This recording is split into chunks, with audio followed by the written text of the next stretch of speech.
Hi viewers, నేను మీ doctor MZ Askari ఎండి యునాని. నేను గత 31 సంవత్సరాల నుండి హైదరాబాద్లో ప్రాక్టీస్ చేస్తున్నానండి.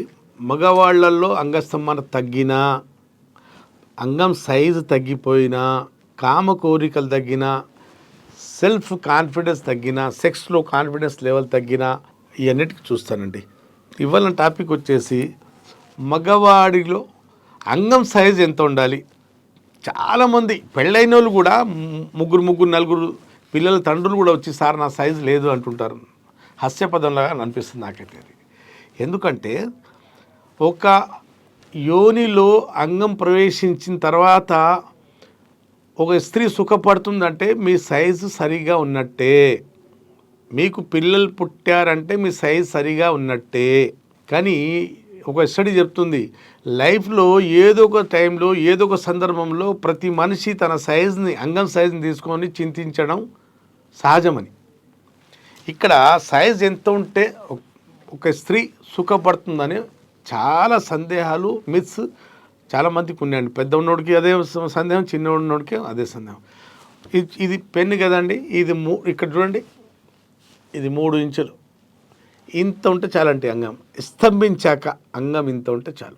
ఎందుకంటే యోని ముందు భాగమే సెన్సిటివ్ పార్ట్. ఇది ఈ క్లైటోరిస్, ఈ లోపల జీ స్పాట్ అంటూ ఎక్కడ లేదండి. జీ జోన్ ఉంటుంది లోపల. జీ జోన్ అంటే ఇక్కడ సెన్సిటివ్ నరాలన్నీ ఇక్కడ ఉంటాయి.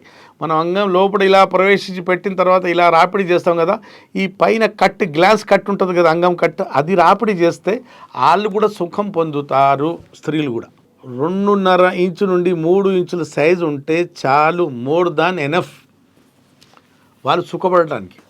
సుఖం ఎప్పుడు పడుతుంది, సుఖం ఆర్గజం ఎప్పుడు కలుగుతుందంటే అమ్మాయికి, అంటే ఒక లేడీకి, మనకు అంగంలో గట్టితనం, ఆమె సుఖపడే వరకు మన అంగంలో లోపల పెట్టాక మనం స్ట్రోక్లు ఇస్తున్నప్పుడు దాంట్లో మెత్తదనం ఉండకూడదు.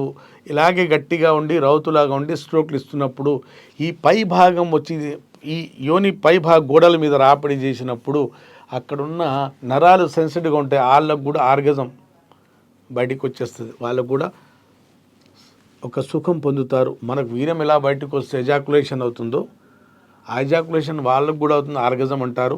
వాళ్ళు కూడా సుఖం పొందుతారు. ఇక్కడ టాపిక్ ఏంటంటే ఎంత సైజు. ఇక ఒక ప్రతి మనిషి ముక్కు చిన్నది పెద్దది అన్ని రకాల ముక్కులు ఉన్నాయి కదండి. ఇప్పుడు చిన్న ముక్కున్నోడు శ్వాస తీసుకుంటాడు, తను కూడా తీసుకుంటాడు. పెద్ద ముక్కున్నోడు కూడా శ్వాస తీసుకుంటాడు.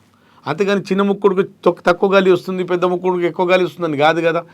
చిన్నగా అంగం ఉన్నా కూడా అతను కూడా తన భార్యకు సుఖపెట్టగలుగుతాడు. ఎందుకంటే దాంట్లో దమ్ము ఉంది, దాంట్లో గట్టితనం ఉంది, అది రాడులాగా ఉంది కాబట్టి ఆమెకు కూడా సుఖపెట్టగలుగుతాడు. ఇక్కడ చిన్నది పెద్దది కాదు, దాంట్లో దమ్ము ఉందా లేదా, దాంట్లో గట్టితనం ఉందా లేదా.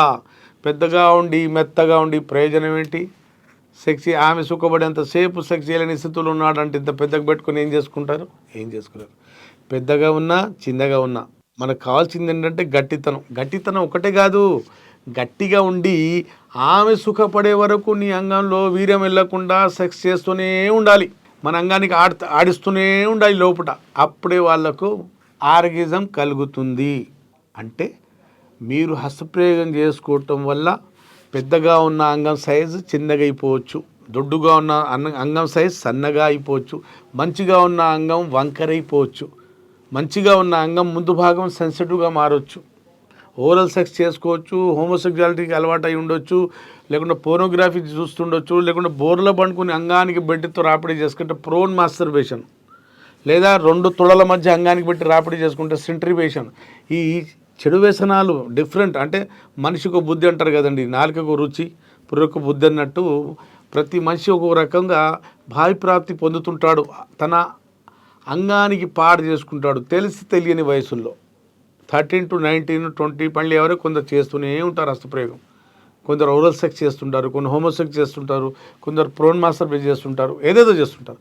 కొందరు పిల్లోలో పెట్టి అంగం సుఖపడుతున్నారు, కొందరు పరుపులో పెట్టి దూదులో పెట్టి అంగం సుఖం అంటే ఎజాకులేట్ చేసుకుంటుంటారు. ఇవన్నీ ఉంటాయి కదండి. అప్పుడు అంగం పైన ఉన్న సర్ఫేస్ పాడైపోయి, అంగం లోపల ఉన్న రక్తనాళాలు పాడైపోయి కుచించుకుపోవటం వల్ల అంగం వైపు రక్త ప్రసరణ రాకపోవడం జరుగుతుంది. అంగం గట్టిగా పడకపోవడం జరుగుతుంది. అలాగే వచ్చినా కూడా కొంచెం మెత్తగా ఉండటం, తొందరగా వీర్యం వెళ్ళిపోవడం, సెన్సిటివ్ పెన్నిస్, ఇవన్నీ ప్రీమాచ్యూర్ ఎజాకులేషన్ అన్నీ చేస్తపడుతుంది. సైజ్ ఒక్కటే కాదు, సైజ్ చిన్నగున్నా పెద్దగున్నా ఇక్కడ లెక్క అది కాదు. మనం వచ్చామా, రంగంలో దిగామా, ఆమెకు సుఖపెట్టామా లేదా, ఎప్పుడొచ్చి ప్రతిసారి మనం సెక్స్ చేయడానికి వెళ్ళినప్పుడల్లా మనమే తొందరగా ముగించుకుంటున్నాం, ఎజాకులేట్ చేసేసుకుంటున్నాం, మన వీర్యం బయట తీసుకుని వెళ్ళేస్తున్నాం, ఆమె సుఖపడుతుందా లేదా.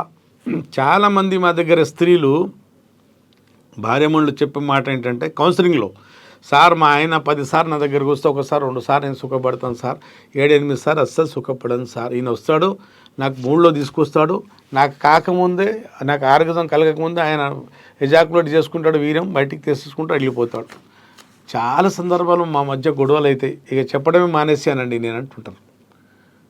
మీరు కూడా మీ భార్య, మీ పార్ట్నర్స్ అడిగి తెలుసుకోవాలి, మీరు ఎలా సుఖం పొందుతున్నారు, మీరు పొందుతున్నారా లేదా, మాకైతే వీర్యం వస్తుంది, మీరు సుఖం పొందుతున్నారా లేదా అడిగి తెలుసుకోండి.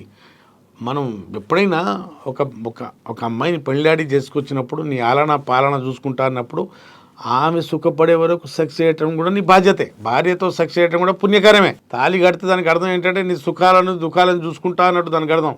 చాలామంది ఈ మధ్య కాలంలో విడిపోతున్నారు. విడిపోవడానికి కారణాలు, లేచిపోవడానికి కారణాలు, అక్రమ సంబంధాలు పెట్టుకోవడానికి కారణం ఏంటంటే ఈమెకి కావాల్సింది భర్త దగ్గర దొరకట్లేదు కాబట్టి ఇవన్నీ వస్తున్నాయి ఇంటికి.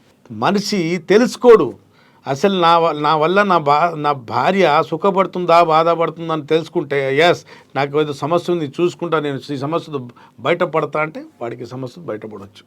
లేదంటే లేదు ఇలాగే ఉంటుందంటే మీ సంసారం అలాగే ఉంటుంది. అంగం బాగుంటే మీ జీవితం బాగుంటుంది కూడా. మీ జీవితం మా జీవితం ఎవడైనా జీవితం దీని చుట్టూ తిరుగుతుంది. ఇది ఆరోగ్యం ఉంటే దేవుడు మనకి ఇచ్చిన వరం. దీంట్లో లోపం వచ్చిందనుకో శాపం వచ్చినట్టే, మనకేదో శాపం ఉన్నట్టే.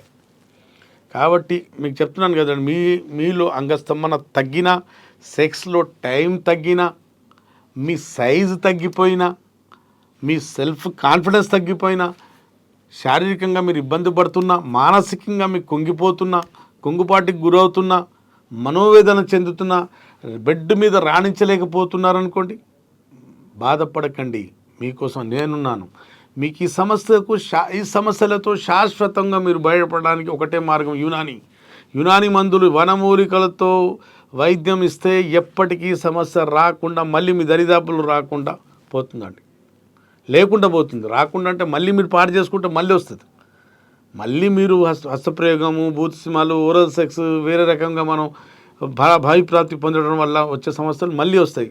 మళ్ళీ మనం ప్రకృతికి విరుద్ధంగా వెళ్ళకుండా ఒకసారి ట్రీట్మెంట్ తీసుకుంటే మళ్ళీ ఈ సమస్య మీకు దరిదాపుల్లో కూడా ఉండదు. అది కూడా విన్నారు కదండి. మీలో మీకు సెక్స్ సమస్య ఉంటే వరల్డ్ వైడ్ ఎక్కడున్నా మీరు నాకు ఆన్లైన్ పెయిడ్ కన్సల్టేషన్ తీసుకొని మాట్లాడవచ్చు. దగ్గరలో ఉంటే నాతో నేరుగా కలిసి ట్రీట్మెంట్ తీసుకోవచ్చు. అప్పటి వరకు సెలవు. Sir, one life lesson what medicine has taught you. Whatever you can do without expecting. But I really believe మన పాజిటివ్ యాటిట్యూడ్ ఉంటేనే మనం ఏదైనా సాధించగలం. గట్ని మనం కరెక్ట్గా డీల్ చేసినట్లయితే అది మనకి పాజిటివ్ హార్మోన్స్ని రిలీజ్ చేస్తుంది. షుగర్ వచ్చిన వాళ్ళ పరిస్థితి ఏంటి? పొట్ట దగ్గర పెరిగితే దాన్ని ఆండ్రాయిడ్ అంటారు, ఆండ్రాయిడ్ ఫోన్ కదా. అసలు థాట్స్ ఎందుకు వస్తాయి? బ్రెయిన్ డెడ్ అంటే దానికి ప్రపంచం అంతా కూడా కొన్ని నిర్దిష్టమైనటువంటి లక్షణాలు ఉన్నాయి. మానసికంగా ధైర్యంగా ఉంటే క్యాన్సర్ జయించవచ్చు. You are a doctor for a cause sir, అంతే. వాళ్ళకి వచ్చిన ఆదాయం కాకుండా ఫ్రీ సర్వీస్ ఎంతమందికో చేస్తుంది.